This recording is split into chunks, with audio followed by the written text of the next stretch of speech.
Hello everybody, Jason Parker, welcome back. Before we get into the reaction, I've got a quick magic trick for you. Okay, so for this effect we're going to use 4 coins, and these actually are Ukrainian hryvnias. Let me see if I can give you a good view of this. That's one side, you can tell because it has a big 1. And on the other, we have what appears to be Bran the Builder from Game of Thrones. Or maybe someone important from Ukrainian history. Who knows? Alright, so we got these 4 coins. No more camera editing. This is all one live roll. So I got these 4 cards here. I'm just gonna put them down, one on top of each coin, like so. The last one, and here we go. If I give them a little bit of a twist, like so, I can show you the action is right here, just like that. One coin transfers for the next, boom, just like so, and the last one, just like that. No extra coins, no extra cards, just a friggin' magic. So if you enjoyed that, and if you want me to keep doing short magic tricks at the beginning of these reaction videos, go ahead and smash like to tell me that so I'll know. And stay tuned for after the reaction. I have an important message to tell you about this magic trick. In this video, I'll be reacting to DK, a magician from South Korea. I've never heard of him before, so I'm not really sure what to expect, but I have heard that he specializes in close-up magic, so let's check it out. Hi, I'm DK from South Korea. In 2003, I competed in my first magic competition. The judges said, "Your magic is skillful, but not original." So I promised to create something no one has seen before for new ideas. I looked to movies instead of magic. The Invisible Man is my favorite. A hand you can see is making things happen. This is the illusion I will perform tonight.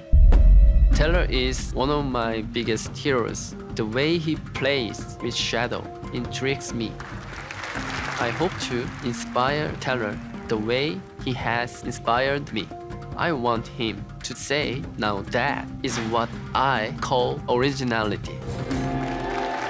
Well, this looks really promising. It looks like we're gonna see some good magic here. By the way, I wonder if you say his name like D.K? Because if it was just initials, it would be D.K.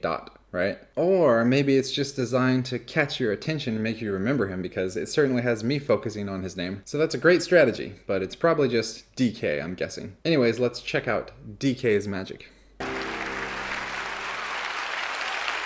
Please welcome the mind-bending magic of DK.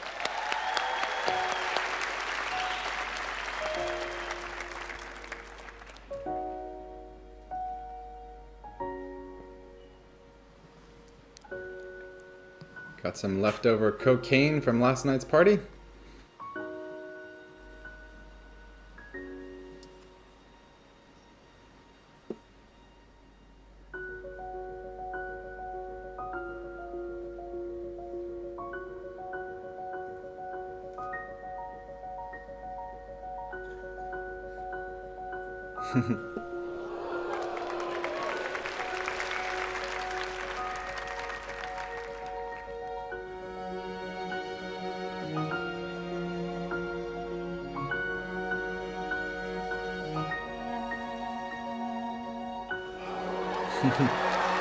That's nice.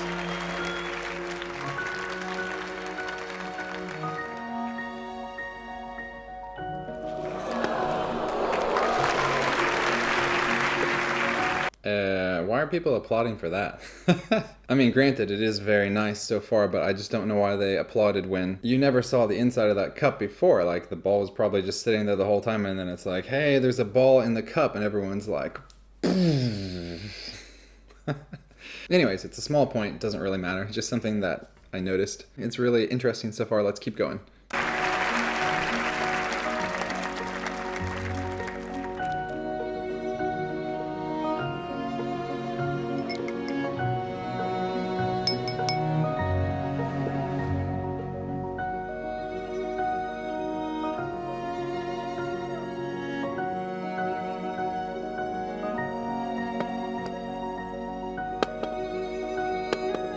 Just a normal ball, yes? No, not an ordinary ball.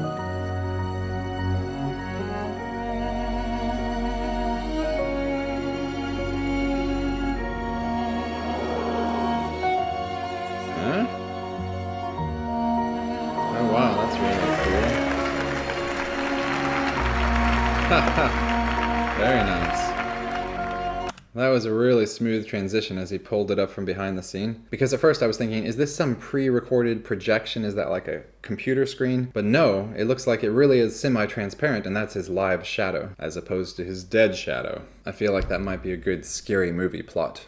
But anyway, A, I'm feeling like that's a live shadow of his hand. And B, I really like how he crumpled that up. That was such a cool effect. You know, he's just touching it and you see it's gone part way and you get a moment to just stop and soak that in and absorb that piece of magic. And then he continues to crumple it, and then just lifts it straight up. And you see it's just the ball again, which I thought that was very impressive sleight of hand on his part. So I'm getting a feeling that this is a real work of art type of performance. Let's keep going.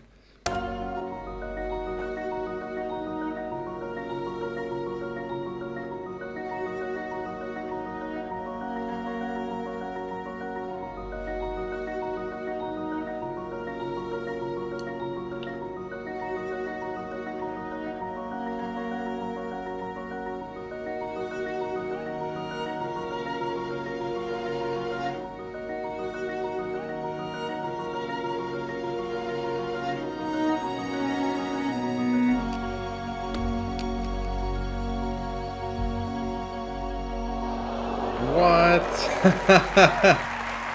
That was great.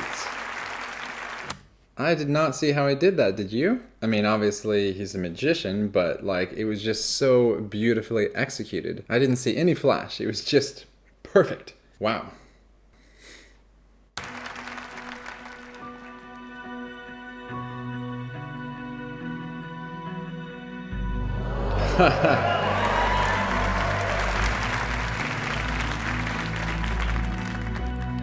Oh, that's really nice.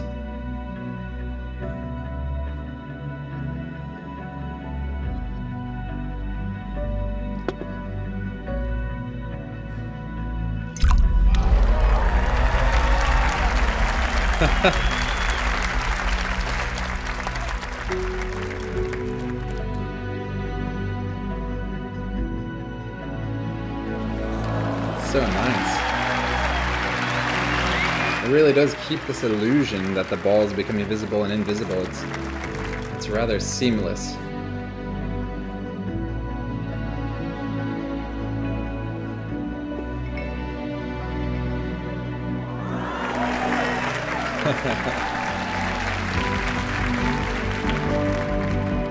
Man, he must have practiced this for so long. What? Okay, that was kind of insane. Let's watch that again. I feel like I just need to see it again. Alright, I guess it's actually real magic. Simon Cowell should be here to enjoy this real magic. But I mean, wow. Sorry for the interruption, I just had to express myself how impressed I am. Let's keep going.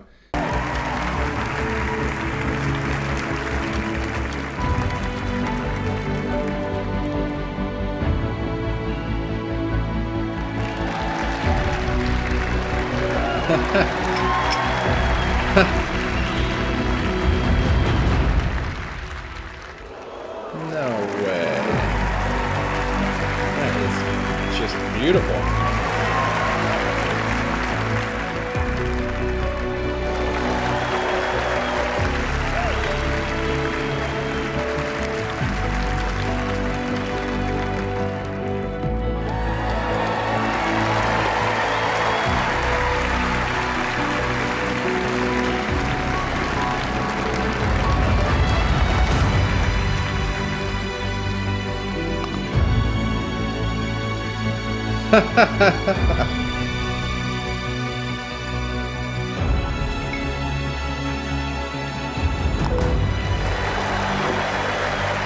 Yes.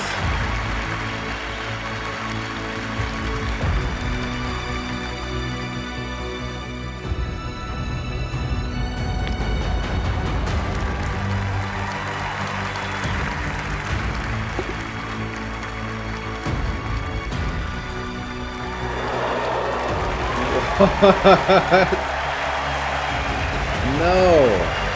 Okay, this is gonna be an act I'm gonna have to like replay like 10 times to examine every moment. Or you could just sit back and enjoy it as a performance art. Jeez, there are just so many magical moments, one after the other, and you're constantly caught off guard, and they're each like more beautiful than the previous one. This has gotta almost be the end. He's done like 20 tricks already.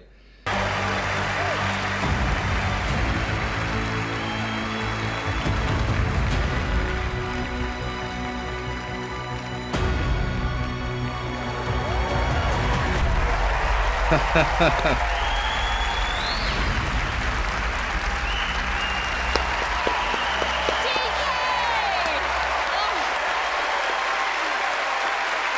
was something else. That was so beautiful. 너무 멋있었어요. Thank you so much. Yeah. How does it feel to perform in Vegas? 베가스에서 이렇게 공연하니 어떤 기분이 드나요?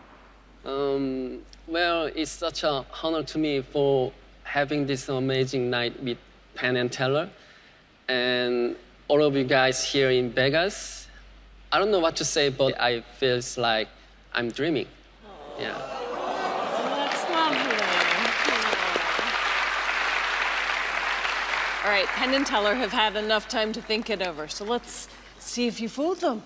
All right, before we hear Penn and Teller's thoughts, I'll go ahead and give you a few of my own. I felt like I was dreaming when I was watching his performance. It was so good. I mean, wow, that's just like very refreshing. I keep thinking about that when he shone the light down and it made like a dark circle, and then he picked it up and it was physical, and then he put it on the table and he rolled the ball and it went into the hole, and then he picked it up again. It's like, I'm at a loss for words. Now, I'm not sure if the way the camera cuts were designed, you're not going to be able to see some of this stuff when you replay it, but I have this intense curiosity right now to go back and play it and watch carefully and see if I can somehow pick up on what he was doing with that part. And the part where he had the powder and just threw it into his hand and then it was the ball again, because his hand looked pretty friggin' empty. A few of the moves I understood because some of them were like classic sleight of hand, and a few of the concepts, like when he was lifting the board up and you would see nothing, and you put it back down and you would see the shadow. I have an idea for that as well, but definitely more than half, and really the special moments were quite fooling to me. Okay, I mean, you know what I'm thinking. Let's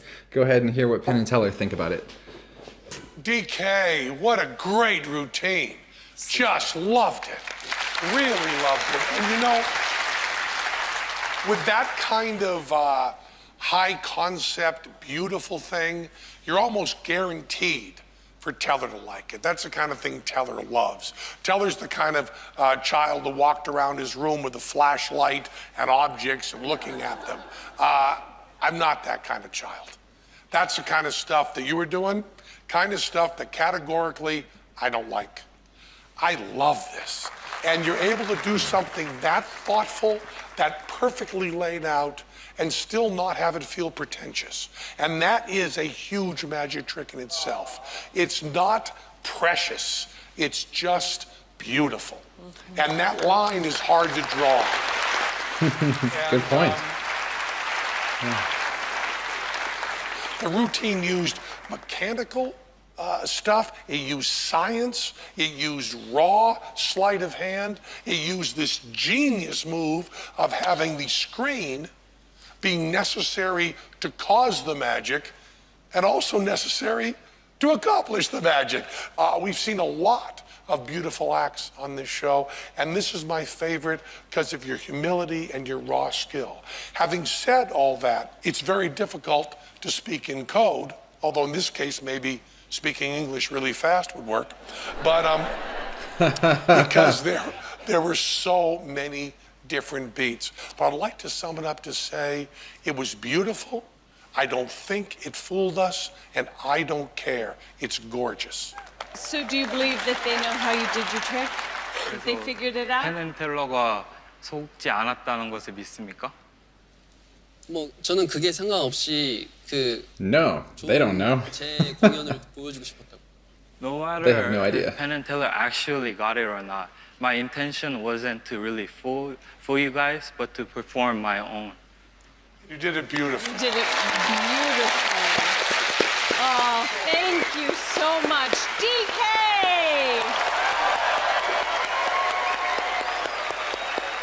Okay, so that was an interesting conclusion. I thought for sure he deserved to win the Fooler Trophy. I mean, there were so many different beats that were really fooling, just looked like magic. I thought for sure one of them would have caught Penn and Teller. You know, I wonder if he would have kind of pushed a little bit if he would have convinced them that he had fooled them. But I guess he just had this humility and he just wanted to show his performance and he wasn't going to argue at all. So he accomplished his goal. Anyway, especially that little hole on the table, he rolled the ball and it went into the hole. That caught me off guard. Well, you know, anyway, who am I to say, right? Because maybe they talked and they cut some of these parts out for the final TV result. Maybe Penn and Teller really weren't fooled. Maybe Teller actually did understand how all those things were accomplished. We'll never really know unless we talk to someone who was there at the filming, or perhaps we hear from DK. DK, if you're watching this video, leave a comment below. I'm sure a lot of people are curious if you think that you fooled Penn and Teller. And what about the rest of you all at home watching this now? What did you think? I mean, I'm guessing everyone loved it. Okay, so what can we say? There were a lot of cool moments. Which was your favorite moment? Your favorite magical moment? Leave a comment below. And I want to say, I really appreciate how he routined his performance so that magic got more and more impressive as it went along. So clearly he put a lot of thought and planning into this, and obviously he practiced so much because his sleight of hand was just perfect. I can't even think of any critique to say at all. So awesome job, DK. In my mind, you are a Fooler winner. In my mind, you've got the trophy. And now I'd like to take a moment to talk about that magic trick I showed you at the beginning. If you enjoyed it, I want to point out that I have a Patreon page where I teach this magic trick. So if you enjoyed that magic trick at the very beginning of this video, go ahead and go to Google and type Patreon Jason Parker. You'll find my page, or you can look in the pinned comment below. I'll put a link to it there as well. So if you want to support me and help me keep doing this as my full-time job, you know what to do. And now we get to the last portion of the video in which I will read you an Aesop's fable story. Who knows? Maybe we'll learn something. Chapter 36, The Gnat and the Bull. This one has got quite a nice illustration here. And here we go, The Gnat and the Bull. A gnat alighted on one of the horns of a bull and remained sitting there for a considerable time. When it had rested sufficiently and was about to fly away, it said to the bull, "Do you mind if I go now?" The bull merely raised his eyes and remarked, without interest, "It's all one to me. I didn't notice when you came, and I shan't know when you go away." And the moral of the story is, we may often be of more consequence in our own eyes than in the eyes of our neighbors. And I actually think that's an excellent story. I personally used to be so extremely self-conscious when I was in middle school and high school and university and my entire adult life. Just kidding, just kidding. When I was in middle school and high school, I used to walk around just like sweating bullets, feeling like people were looking at me. I was so nervous I would walk with my arms just kind of like frozen by my sides. I wouldn't even swing them because I was just stiff. It was ridiculous. And obviously as time has gone by, I've loosened up and I've realized that most people are really concerned about what's going on in their world. You know, everyone has their own perspective going around the world, thinking about their thoughts for that day. And you may walk past someone on the street who gives you a strange look and you're like, oh no, thinking something bad about yourself, but that person probably was just miles away in their head. So my takeaway from this kind of story is just like, remember, we're all human, we all have needs and wants, and just don't worry so much what other people are thinking about you. Yeah, we all have to be a little bit concerned, like we have to be concerned with our appearance and how we present ourselves and blah, blah, blah. But at the end of the day, how much people are concerned about you may feel like this, but from the other person's perspective, they're thinking about you about this much. That's how much they are aware of your existence. So don't sweat it. Probably no one noticed whatever mistake you made anyway. Unless you say something that's incorrect on YouTube, in which case you'll get 20 comments below pointing out your mistake. Hashtag, did I already read this story? Oh well, that's the end of story time. And I want to say thank you for being here. Thanks for watching this video. This performance by DK was literally one of my favorite ones that I've seen so far. How about you? Leave a comment below, smash like, subscribe, and notification bell. There, I got that finished in record time. And now, I'm gonna go ahead and film a couple more reaction videos. So, I hope you're having a great week, and I'll see you next time.